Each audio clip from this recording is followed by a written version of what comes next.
manusia. Jadi berharap kepada siapa? Kepada Allah. Sudah berharap kepada Allah? Udah. Doanya gimana untuk mendapatkan rahmat Allah? Berapa doa kemarin? Allahumma inna nas'aluka ridhoka wa na'udzubika min sakhatika. Apa artinya? Itu Pak, yang penting dibaca udah. Ya, kan kagak ditanya artinya Pak ya. Allahumma ya Allah inna nas'aluka, sesungguhnya kami mau ridho kawal jannah. Perhatikan kata-katanya, ridho kawal jannah. Ridhomu, perhatikan tuh kata-katanya. Ridhonya dulu, kalau kita sudah dapat ridhonya baru bisa masuk surga. Jadi jangan mimpi kita masuk surga, bisa masuk dalam surga tanpa adanya ridho dari Allah. Ridhonya Allah itu ada sama kepada ridhonya orang tua. Jadi kita selaku orang tua ya tetap meminta ridho kepada orang tua. Ridhollah fi ridhol walidai. Ridhonya Allah tergantung kepada ridhonya orang tua. Ini hadis ini menerangkan kepada kita, sebelum kita membereskan amaliah kita kepada Allah, bereskan dulu amaliah kita kepada hamba-hambanya Allah. Terus di dalam kitabnya yang tadi, yang izzud dunya bil mali wa izzul akhirah bisolihil a'mal, kitab Nasaihul Ibad. Kemuliaan dunia itu bisa didapat dengan punya harta. Terus kalau kemuliaan akhirat hanya dengan soleh perbuatan. Terus selanjutnya di sini dikatakan khoslatan ila syai'un afdalu minhuma. Ada dua perkara. Ini mumpung fasenya merdeka. Dua perkara yang menjadikan perkara ini lebih dicintai sama Allah Subhanahu wa taala. Kalau kita merasa diri kita merdeka, berarti kita harus melakukan ibadah berbeda dengan orang yang belum merdeka. Contoh, merdeka itu kalau bahasa fikih berarti mukallaf. Mukallaf. Sudah bisa membedakan mana baik, mana buruk. Sudah bisa membedakan mana cewek cantik, mana cewek. Ya, itu namanya mukallaf. Ini udah mukallaf semua belum nih? Udah bolak balik, bukan balik lagi, bolak balik. Syaratnya itu minimalnya mimpi basah. Mimpi basahnya di sekitaran doang, bukan kasur basah semua. Itu namanya bukan mimpi basah. Nah itu jangan disamain, itu beda, itu ngompol. Ya. Terus yang kedua, sudah terkena hukum orang yang mukallaf itu. Nah orang yang merdeka ini adalah orang yang terkena hukum. Bilal bin Rabah itu Pak adalah budak, seorang budak. Hidup dan matinya seorang budak pada zaman itu di tangan tuannya. Bilal bin Rabah. Makanya sebelum Bilal bin Rabah terbebas daripada perbudakannya itu, beliau disiksa sama majikannya. Karena Bilal bin Rabah mengimani ketauhidannya baginda Nabi Shallallahu Alaihi Wasallam. Ini seorang budak nih Pak. Bilal bin Rabah seorang budak, warna kulitnya hitam. Akhirnya karena beliau terus menerus mengucapkan kalimat tauhid, beliau disiksa. Merdeka belum? Merdeka nggak Bilal? Belum. Akhirnya beliau disiksa, dijemur di tengah terik matahari, ditindikan batu yang sangat besar, lalu dicambuk sampai kulitnya terkelupas. Kalau kulit terkelupas kena air keringat itu perih apa enggak Pak? Itu yang dirasakan oleh Sayyidina Bilal bin Rabah. Ingin merdeka. Merdeka dari seorang budak, pengen merdeka, perjuangannya begitu Pak. Dicambuk, ditindihin batu yang sangat besar. Itu pelajaran buat kita, merdeka itu gampang apa susah? Susah. Sehingga kalau kita sudah mendapatkan kriteria kemerdekaan, ya dijaga. Bilal bin Rabah pengen merdeka, ditindihin batu yang besar, yang di apa tuh, di kanan kirinya diikat di padang pasir. Tahu padang pasir nggak? Ya kumpulin aja pasir yang banyak, Lalu diikat di tombak kanan kiri, tangannya berbentuk huruf X. X. Jadi tangan kanan kiri, kaki kanan kiri ditindikan batu, disabet terus sama majikannya. Akhirnya Bilal bin Rabah dibeli oleh Sayyidina Abu Bakar. Kalau kita bisa nggak dibeli? Bisa nggak? Ya nggak bisa, orang kita mau bukan budak. Mau dibeli Pak? Mau nggak dibeli? Lah kagak mau, orang kita mau bukan berarti kalau bukan budak berarti kita orang merdeka kan? Kalau merdeka berarti kita harus bersikap dengan jiwa kemerdekaan. Apa? Khoslatani la syai'un afdalu minhuma. Dua perkara nih Pak. Semoga kita termasuk orang yang merdeka. Al-imanu billah, tingkatkan keimanan kita kepada Allah.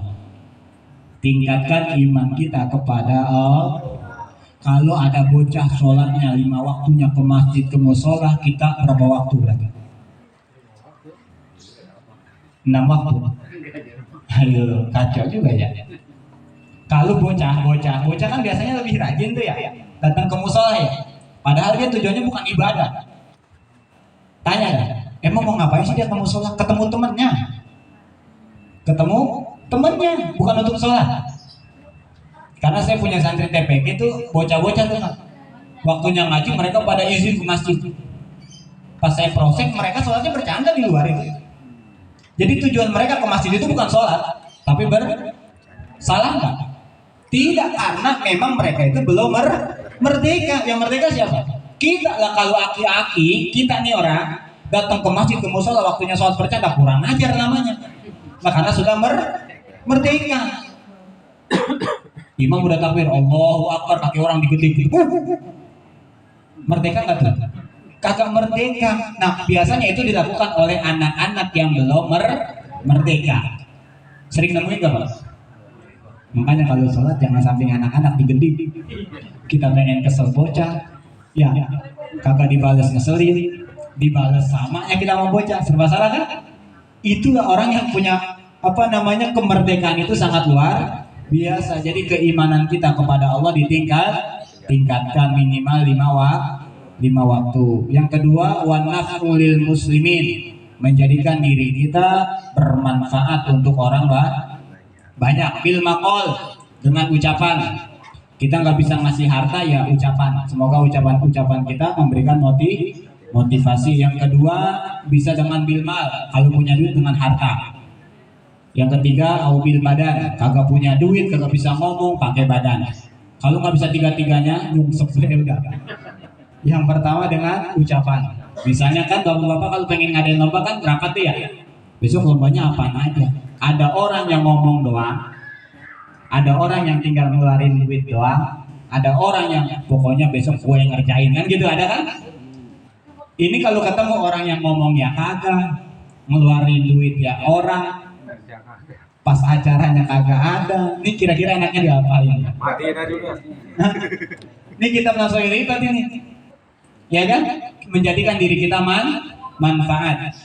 Jadi manfaat diri kita bukan selamanya dengan harta. Karena kebanyakan kita itu dipandangnya dengan harta. Bener nggak Pak? Nggak punya harta disepelekan, punya harta dibangga-banggakan. Ternyata mengecewakan, kan gitu. Ya Pak ya? Ya nggak Pak? Salah satunya baginda Nabi dulu dakwah secara sembunyi. Untuk apa? Karena belum merdeka. Takut di apa? Pernah dengar nggak dakwahnya Nabi sembunyi? Pernah dengar nggak? Islam itu kan masuk tuh kepada baginda Nabi SAW setelah menerima wahyu usia berapa? 40 tahun. Di mana? Di Gua Hiro. Setelah itu masih sedikit tuh Pak, masih sedikit.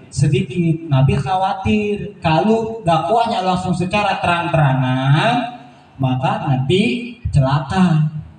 Nabi mikirin umat yang sudah menjadi pengikutnya, khawatir celaka, maka digunakan dakwah secara sembunyi. Nah itu tuh yang suka ngetok-ngetokin pintu, Assalamualaikum sholat. Nah itu masih mengikuti dakwah Nabi tuh. Nggak cuman ya, ada cumannya. Zaman dulu Nabi ngetok-ngetok rumah itu dakwahnya secara sembunyi. Sekarang masih ada kan dakwah yang begitu? Masih. Itu sembunyi apa terang-terangan? Terang-terangan. Sembunyi apa terang-terangan? Terang-terangan. Dulu Nabi dakwahnya sembunyi. Misalnya saya ketemu satu orang, yuk waktunya sholat kita sholat, gitu tuh. Nah kalau sekarang mah sembunyi apa terang-terangan? Terang-terangan. Karena kita sudah merdeka. Kagak ada yang disembunyikan lagi. Azan sudah berkumandang di mana-mana. Cuman saya garis bawah, azan itu bukan waktu sholat. Jadi Bapak kalau misalnya mau sholat belum dengar azan, boleh nggak? Boleh. Yang penting udah. Bapak belum dengar azan. Belum dengar azan tuh. Tapi udah masuk waktu sholat. Boleh nggak sholat tanpa azan? Boleh. Boleh nggak? Boleh. Boleh. Pak udah azan Pak, jam 9 pagi. Bapak boleh nggak sholat dulu? Nggak boleh. Kan udah azan. Nah, jawabannya apa berarti? Azan bukan syarat untuk masuk waktu sholat. Yang menjadikan syarat sahnya sholat adalah masuk waktu. Dia mau azan jam berapa kek? Karena yang namanya azan itu panggilan. Nah misalnya nih, zaman sekarang kan udah ada HP. Coba seandainya kampung gunung gak megang HP, cuman ada musola satu. Pak RT pengen ngumpulin warganya, suruh orang azan. Banyak tuh yang datang. Zaman dulu begitu. Jadi Rasulullah itu ketika hijrah dari kota Mekah ke Madinah, bikin nanti yang namanya Masjid Nabawi. Disuruh salah seorang sahabat, ayo kita kalau buat ngumpulin gimana nih caranya? Pakai lonceng, jangan pakai lonceng punya si Ono. Jangan pakai apalagi tuh trompet punyanya si Ono. Jangan pakai ini, jangan begini. Akhirnya adalah nama azan. Orang yang mengumandangkan azan namanya muazin. Azan yang mengumandangkan namanya muazin. Bilal itu mengenang sahabat Bilal bin Rabah, muazin pertamanya baginda Nabi Shallallahu Alaihi Wasallam. Dulu Bilal itu azan nggak pakai mic Pak, belum ada tukang sound system, nggak pernah ada. Makanya saya kadang-kadang kalau di TV nonton bingung juga itu.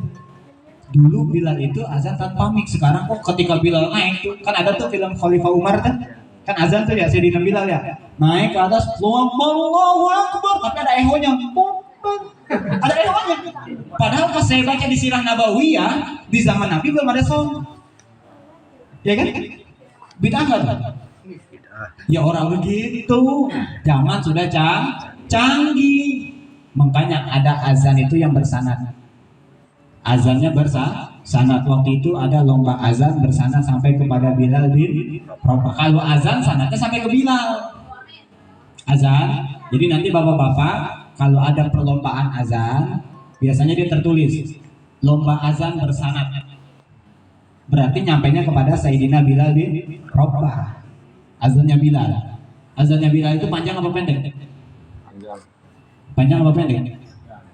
Enggak panjang, enggak pendek. Allahu Akbar, Allahu Akbar. Ya. Lalu gimana kalau azan itu di luar yang konteksnya Sayyidina Bilal? Boleh nggak? Boleh.